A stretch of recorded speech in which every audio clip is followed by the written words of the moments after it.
ಏನರ್ಥ ಸರ್ ಇದು? ಏನು ನಡೀತಾ ಇದೆ ನಮ್ಮ ರಾಜ್ಯದಲ್ಲಿ ಅಥವಾ ನಮ್ಮ ದೇಶದಲ್ಲಿ? ನಾನು ಸುಮ್ಮನೆ ಒಂದು ಲೆಟರ್ ಕೊಟ್ಬಿಟ್ರೆ ನೀವು ಮೆರವಣಿಗೆಗೆ ಅಲೌ ಮಾಡಿಬಿಡ್ತೀರಾ ನನಗೆ? ಇವರಿಗೆ ಅಲರ್ಜಿ, ಇವರಿಗೆ ಅನುಮತಿ ಕೇಳಿಲ್ಲ, ಮಾಹಿತಿಯನ್ನು ನೀಡಿದ್ದಾರೆ ಅಂತ ನನ್ನ ಗಮನಕ್ಕೆ ಬಂದಿರೋದು.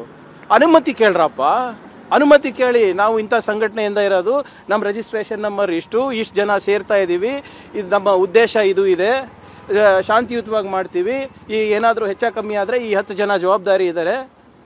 ಕೇಳತ್ತಪ್ಪ sir? What is the problem? I didn't understand. ಏನು RSS ಫ್ಲಾಗ್ ಏನು ನ್ಯಾಷನಲ್ ಫ್ಲಾಗ್ ಏನ್ರಿ? ನ್ಯಾಷನಲ್ ಫ್ಲಾಗಾ?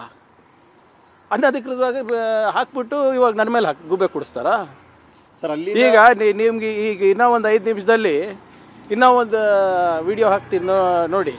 ಮೊನ್ನೆ BJPಯ ಅಭ್ಯರ್ಥಿ ನೇರವಾಗಿ ನನಗೇನು ಹೇಳ್ತಾನೆ, ಈಗ ಬರೀ ಫೋನ್ ಕಾಲ್ಗಳಲ್ಲಿ ನಿಮ್ಗೆ ಥ್ರೆಟ್ ಬರ್ತಾ ಇದೆ, ಇವರೆಲ್ಲ ಕಟ್ಟರ್ಪಂಥಿಗಳಿರ್ತಾರೆ, RSS ಅವರು ದೇಶಭಕ್ತರು, ಮನೆಗೆ ನುಗ್ಗಿ ಹೊಡಿತಾರೆ ಅಂತಾರೆ. ಈಗ DG ಕಂಪ್ಲೇಂಟ್ ಕೊಡ್ತೀನಿ ನಾನು.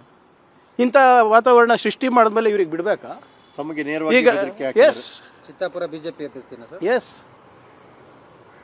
ಆಮೇಲೆ ಇದು ಯಾರು ಸೃಷ್ಟಿ ಮಾಡ್ತಾ ಇರೋ ಸರ್ ಇಂಥ ವಾತಾವರಣ? ಕಾನೂನನ್ನ ಪಾಲನೆ ಮಾಡುವಂತ ಇವ್ರಿಗೆ ಇಷ್ಟು ಬೇಸರನ ಏನಕ್ಕೆ? Why can't they follow rules like any other organisation? Why can't they follow rules like any other association? Why can't they follow rules like any other citizen? ಅಷ್ಟೇ ಸರ್. ತಾವು ಆ ಪತ್ರ ಬರೆದ ಕಾರಣಕ್ಕಾಗಿ ಅಲ್ಲಿ ಇದು ನಡೀತಾ ಇದೆ ಅಂತ ಪಥಸಂಚಲನ, ಅಥವಾ ಅವ್ರ ಪ್ರೀ ಪ್ಲಾನ್, ಅಥವಾ ನಿಮ್ಗೊಂದು ಚಾಲೆಂಜ್ ಮಾಡುವಂತ ರೀತಿನ ಸರ್? ಅದು ನನಗೆ ಗೊತ್ತಿಲ್ಲ, ನನಗೇನು ಚಾಲೆಂಜ್ ಮಾಡ್ತಾರ್ರಿ? ಈಗ ನಾನು ಕಾನೂನು ಫಾಲೋ ಮಾಡು ಅಂತ ಇರೋದು, ಅವ್ರು ಅದನ್ನು ಚಾಲೆಂಜ್ ಮಾಡು ಅಂದರೆ ಕಾನೂನಿಗೆ ಚಾಲೆಂಜ್ ಮಾಡ್ತಾ ಇರೋದಲ್ವಾ? ಪ್ರಿಯಾಂಕ್ ಖರ್ಗೆಗೆ ಚಾಲೆಂಜ್ ಮಾಡ್ತಾ ಇರೋದು. ಇದು ನನ್ನ ರೂಲಾ, ನನ್ನ ಕಾನೂನಾ? ಪಬ್ಲಿಕ್ ಸ್ಪೇಸಸ್ನಲ್ಲಿ ಹೇಗೆ ಮಾಡಬೇಕು, ಏನು ಮಾಡಬೇಕು ಅಂತ ಏನು ರೂಲ್ ಇದೆ. ಈಗ ಇವ್ರು ನೋಡ್ಕೊಂಡು ಇನ್ನೂ 10 ಜನ ಮುಂದೆ ಬರ್ತಾರೆ, ಅವಾಗ ಯಾರು ಜವಾಬ್ದಾರಿ? Who is responsible for law and order? Government ಅಲ್ವಾ?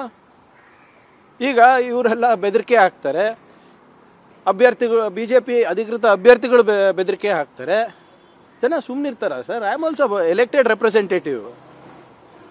ನನಗೂ ಒಂದು 50,000 ಜನ ಮತ ಕಳಿಸಿರೋದು, ಏನೋ ಹುಡುಗ ಮಾಡ್ತಾನೆ ಡೆವಲಪ್ಮೆಂಟು ಅಂತ.